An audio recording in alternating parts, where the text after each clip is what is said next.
Hi friends, welcome back to my channel.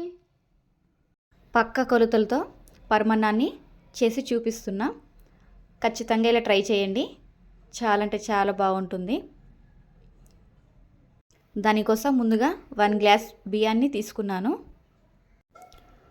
బియ్యాన్ని 2 times బాగా కడిగేసుకోవాలి. ఇక్కడ నేను రేషన్ బియ్యం తీసుకున్నా. మీరు కావాలంటే ఏ బియ్యమైనా తీసుకోవచ్చు. బియ్యం కడిగేసిన తర్వాత ఇక్కడ 1 గ్లాస్ రైస్కి 4 గ్లాసెస్ వాటర్ తీసుకొని ఒక 10 నిమిషాలు నానబెట్టేసుకోవాలి. 10 నిమిషాలు నానబెట్టేసిన తర్వాత స్టవ్ ఆన్ చేసి స్టవ్ పైన పెట్టేసుకోవాలి. స్టవ్ మీడియం ఫ్లేమ్లో పెట్టి మాత్రమే పరమాన్నాన్ని ప్రిపేర్ చేసుకోండి. 1 గ్లాస్ రైస్కి 1 గ్లాస్ బెల్లం తీసుకోవాలి. కొంచెం స్వీట్ ఎక్కువ తినే వాళ్ళైతే ఇంకా కొంచెం బెల్లాన్ని యాడ్ చేసేసుకోండి. స్టవ్ సిమ్లో పెట్టి మాత్రమే బెల్లాన్ని రైస్లో యాడ్ చేసేసుకోవాలి. ఇలా బెల్లం మొత్తం కరిగిపోయిన తర్వాత అందులో 1 గ్లాస్ పాలను వేసేసుకోవాలి. ఇక్కడ నేను వేడివేడి పాలను పరమాన్నంలో యాడ్ చేసేస్తున్నా.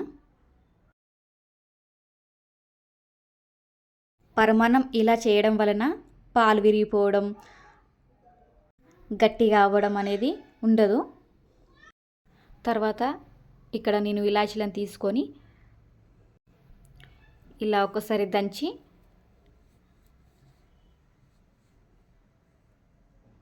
మనం పరమాన్నంలో వేసేసుకోవాలి. ఇలా దంచి వేసుకోవడం వలన మంచి ఫ్లేవర్ అనేది వస్తుంది. ఇలా వేసి ఒక 10 నిమిషాలు మీడియం ఫ్లేమ్లో పెట్టి మరిగించుకోండి. మనం ముందుగానే పాలల్లో రైస్ని ఉడికించుకోవడం వలన కరెక్ట్గా ఉడకదండి. కాబట్టి ముందుగా వాటర్లో రైస్ని నానబెట్టేసిన తర్వాత ఉడికించుకుంటే త్వరగా ఉడికిపోతుంది. చాలా మంచి టేస్ట్ అనేది వస్తుంది. ఇలా ఈ విధంగా ఒకసారి ఖచ్చితంగా ట్రై చేయండి. అందులో 1/2 టేబుల్ స్పూన్ సాల్ట్ వేసి కలిపేసుకోవాలి. ఇది మరిగేలోపు పక్క స్టవ్ పైన నెయ్యి వేసి డ్రై ఫ్రూట్స్ని వేయించుకుందాం. ఇక్కడ నేను బాదం, కిస్మిస్ తీసుకున్నా.